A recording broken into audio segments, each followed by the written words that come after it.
Hey guys, Dr. Decks here. Welcome to our newest deck project. We're here in Tacoma, Washington, really close to the Narrows Bridge. Narrows Bridges. Many probably know the story of the original Narrows Bridge. You've probably seen the footage of it falling to its demise, the original one. So anyways, we're actually setting some helical piles right now. So follow along. If you like this video, don't forget to click that subscribe button and hit the bell icon to be notified when we're putting out new content. We appreciate you coming along with our journey, and don't forget to share these videos with your friends and family. Thank you very much. All right, so we got the ditch witch going.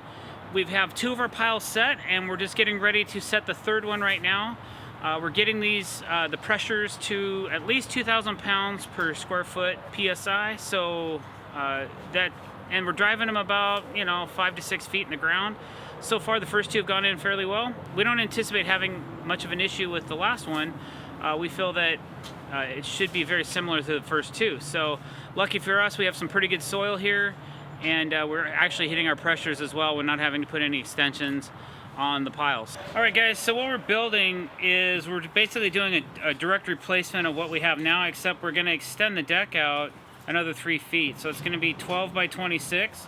And then it has this little return area. There's a slider here, and then there's an access door over here. We're using 2 by 10 joists for the main frame of the deck, and then we're framing in 2 by 8 right here because there's 2 existing beams that we're going to reuse that are already set to height. So basically, it's not a super complicated deck. We're doing AZEK decking and Regal Ideas railing, and that's kind of an overhead sketch of what we're doing. We got all the piles are driven now, so we can start framing up.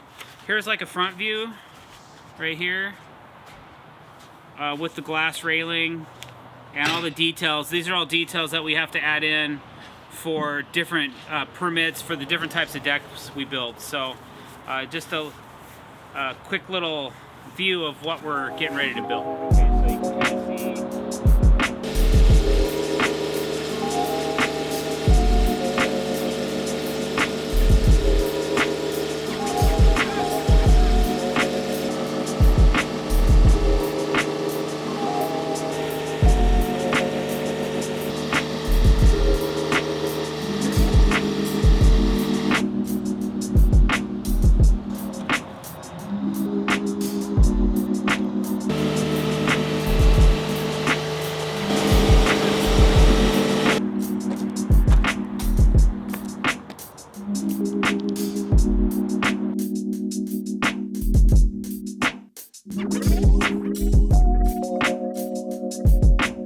Alright, so all the supplies are off the truck and all staged and ready to go. So before we can start setting posts and beams, we need to get the ledgers on the house. So we have some house prep to do. We still have to get some flashing down off the side of the house and kind of figure out a few things that way. So we're gonna kind of get a temporary chop saw set up going. We're probably gonna prep the side of the house for the rest of the day. That's probably gonna end up being the rest of our day.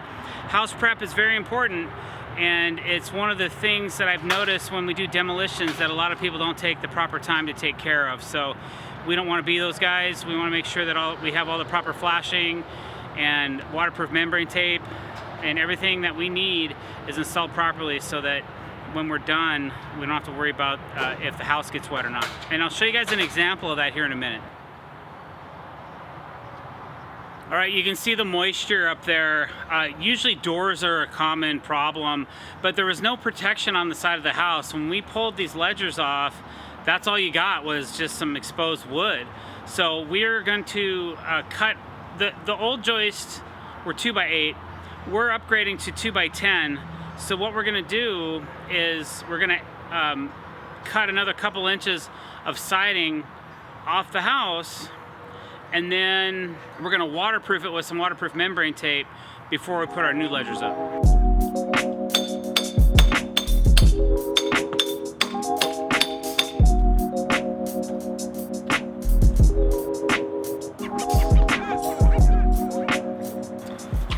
So I gotta figure out how far up the wall this flashing goes, because there's vinyl siding on this house, and then there's the siding that was on the house before the vinyl siding, And then there's the flashing. So I don't know if this flashing was installed before the vinyl siding was installed or what the deal is here, but it's in fairly well. Problem is, if I even tried to keep the flashing, it's at the wrong elevation. So this flashing was made for 1.5 inch decking. My decking is only going to be 1 inch thick. So regardless of what I decide to do, this has to come out.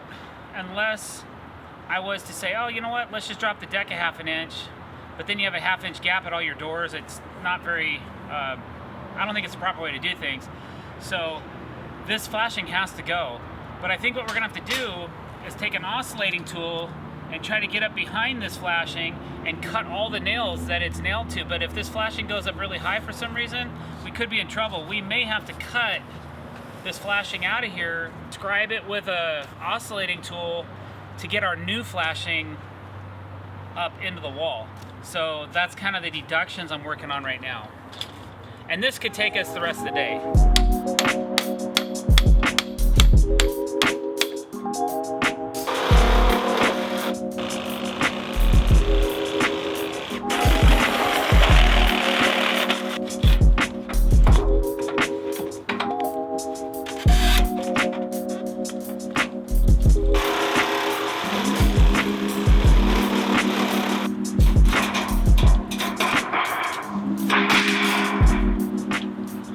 Guys, that's all the time I have for you today. I'm about frustrated out. So if you like this video, or if you've ever been frustrated in your life before, click that subscribe button. Help us out. Give us a follow, man. Like these videos, leave a comment below. Let us know how we're doing. Don't forget to like these videos and leave a comment below. I probably won't get back to you, but you know, it's always nice to have a comment to read. So thanks for watching, guys. See you next week. Over and out.